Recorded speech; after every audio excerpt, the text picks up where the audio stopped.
Computer assistant show में आपका स्वागत है दोस्तों। फार्मर रजिस्ट्री के लिए या किसान कार्ड बनवाने के लिए आपके ग्राम पंचायत में कैंप लग रहा है, यानी फ्री ऑफ कॉस्ट। जो अधिकारी यानी लेखपाल और कृषि सहायक हैं वो जाकर कैंप लगा रहे हैं, 2 दिवसीय 3 दिवसीय इस तरह से कैंप लगा रहे हैं। आप देख सकते हैं, आप अपने ग्राम पंचायत में जाइए और वहाँ पे पता करिए, जैसे कैंप लग रहा है तो फ्री ऑफ कॉस्ट वहाँ पे बनवा सकते हैं। कुछ इस तरह से ग्राम पंचायत स्तरीय गोष्ठी स्कीम के तहत यहाँ पे किसानों की बात किसानों तक, इस तरह से पोस्टर आपको देखने को मिल जाएंगे। और इस वीडियो में हम पूरा अभी कंप्लीट दिखाते हैं कि आपको किस तरह से बनवाना है और सारी चीज़ें जो इंस्ट्रक्शन है वो दिखाते हैं।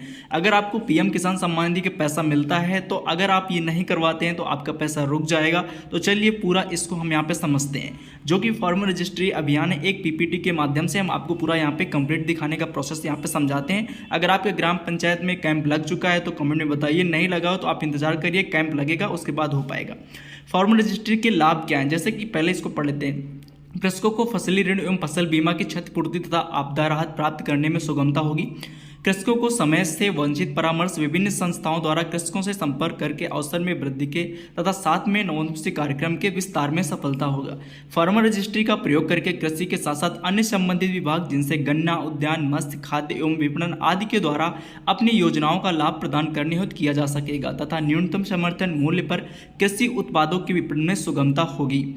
चौथा पॉइंट है, पीएम किसान योजना के अंतर्गत किस्त प्राप्त करने हेतु अनिवार्यता की शर्त को पूर्ण कर लाभ प्राप्त करने में मदद होगी, यानी कि आपको यहाँ पे लाभ मिलेगा। अब यहाँ पे समझते हैं फार्मर रजिस्ट्री क्या है, बकेटिंग क्या है, आधार सीडेड बकेट क्या है, इस अभियान का पूरा अपन समझते हैं। अभिलेखों के गतिशील जुड़ाव के साथ किसानों का डेटाबेस जो तैयार किया जाएगा वही एक फार्मर रजिस्ट्री होगी।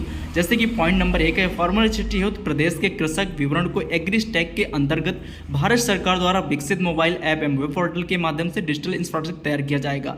इस हेतु भारत सरकार द्वारा भूलेख के डेटाबेस को समेकित कर प्रत्येक ग्राम पंचायत में पिता के नाम कृषकों को ऑनलाइन बकेट पूरा तैयार किया जाएगा, यानी कि पूरा डेटा तैयार किया जाएगा ड्यूरिंग सर्वेयर। उसके बाद यहाँ पे क्या है कि भूमि और आधार के साथ राज्य डेटाबेस की उपलब्धता कैसे बकेट बनाने की सुविधा प्रदान करती है, यानी क्या क्या डेटा वहाँ पे मेंशन होगा। जैसे कि पहला यहाँ में सभी भूमि अभिलेखों के मालिक के नाम और पिता के नाम के मिलान की भूमि की बकेट बनाई जाएगी। आधार को बकेट में डालने के लिए PMFBY और पीएम किसान डेटाबेस का उपयोग किया जाता है। तीसरा है यहाँ पे, इसमें किसानों द्वारा बकेट का दावा करने की प्रक्रिया तेज, स्वचालित और सटीक हो जाएगी।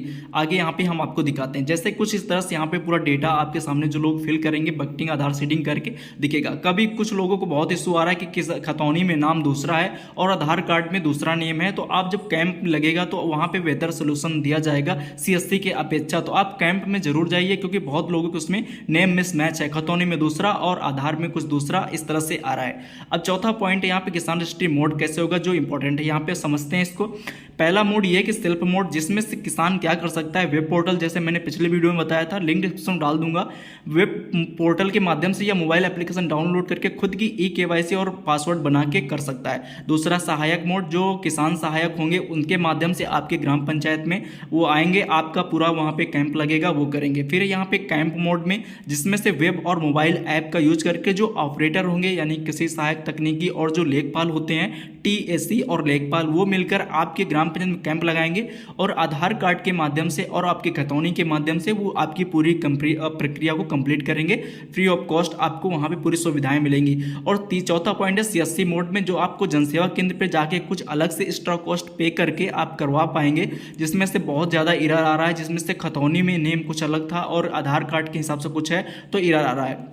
अब चलते हैं यहाँ पे समझते हैं फार्मर रजिस्ट्री तैयार करने की प्रक्रिया क्या होने वाली है। फार्मर रजिस्ट्री कैंप मोड से तैयार किया जाएगा, यहाँ पे पहला पॉइंट है। दूसरा, ग्रामवार लेखपाल एवं कृषि तकनीकी सहायक ATM, BTM एवं अन्य विभागों के कर्मी के संयुक्त टीम के द्वारा फार्मर रजिस्ट्री तैयार किया जाएगा। आधार eKYC और मोबाइल संख्या का OTP बेस्ड सत्यापन होगा। और इसके बाद कृषि तकनीकी सहायक ATM और BTM एवं अन्य विभागों के कार्मिक तथा कृषि सखी द्वारा किया जाएगा, यानी कि जो निकाय सिस्टम में लोग जुड़े हैं उनके माध्यम से किया जाएगा। चौथा यहाँ पे दोस्त के नीचे वाला जो पॉइंट है, भूलेख आधारित बकेट का सत्यापन, लेखपाल द्वारा मोबाइल से वेब पोर्टल पर प्रदर्शित किसान के भू विवरण का सत्यापन किया जाएगा, यानी जो फाइनल जो लेखपाल होगा वो आपकी खेती और जो खतौनी सब जायजा करके वो आगे फॉरवर्ड करेगा। किसान रजिस्ट्री के लिए एक ये वेबसाइट है जिसका upfr.agristat.gov.in इस तरह से है, जिसमें रजिस्ट्रेशन के लिए ऑप्शन बताया गया है।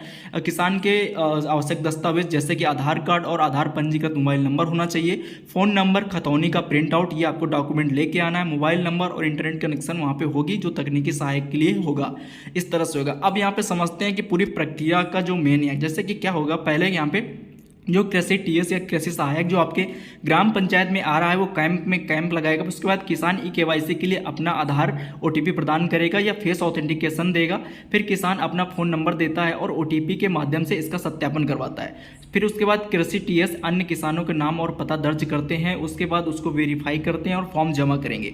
इतना काम होने के बाद दूसरा स्टेप आता है लेखपाल का। जो लेखपाल होगा, लेखपाल भूमि असाइनमेंट शुरू करता है। लेखपाल किसान के मालिक का प्रकार चुनकर उसके फिल करेगा। फिर किसान की खतौनी की पुष्टि करता है। पुष्टि करने के बाद किसानों की जमीन को बकेट में जोड़ेगा या हटाएगा। बकेट में जो उसका डेटा संरचित किया जाएगा उसकी बात है यहाँ पे। लेखपाल आधार ओटीपी के माध्यम से हस्ताक्षर करता है और आधार फॉर्म को जमा कर देता है। फिर उसके बाद किसान एसएमएस के माध्यम से जो आईडी होती है यानी एफआईडी किसान की जो वो प्राप्त हो जाती है। यानी ये प्रक्रिया है जो कि आपकी ग्राम पंचायत में कैंप के माध्यम से हो रही है। सीएससी का थोड़ा सा अलग प्रोसेस है, उसमें आपको अलग से बनवाना जिसमें सारे स्टेप क्लियर कर जाते हैं। कुछ तरह ऑपरेटर और ई-केवाईसी के लिए जैसे कि आवश्यक प्ले स्टोर पे ऐप एप्लीकेशन है जो यहाँ पे आप देख सकते हैं। बाकी चीज़ें और जो कृषि टीएस यानी सहायक के लिए हैं इस पीपीटी में उसके दायित्व और उनके काम को कैसे करना है पूरा यहाँ पे एक्सप्लेन किया गया है। बाकी आप यहाँ पे चीज़ समझ चुके हैं। यानी अगर आप एक ग्राम पंचायत में कृषि किसान है तो आपको अपना मोबाइल आधार से लिंक करवा लेना है। फिर उसके बाद इस तरह से फॉर्मर ई-केवाईसी जो आपके सहायक वो करेंगे। यहाँ पर मैं बता दूँ कि आपके ग्राम पंचायत में आप अपने फेस ऑथेंटिकेशन माध्यम से अगर ओटीपी नहीं प्राप्त होता है तो जो सहायक हैं देखिए फेस स्कैन करके भी आपका वहां पे कंप्लीट कर देंगे और ओटीपी के बेस भी कर देंगे। बाद में आपका एक मोबाइल नंबर लगेगा मैंडेटरी जो रजिस्टर कर दिया जाता है।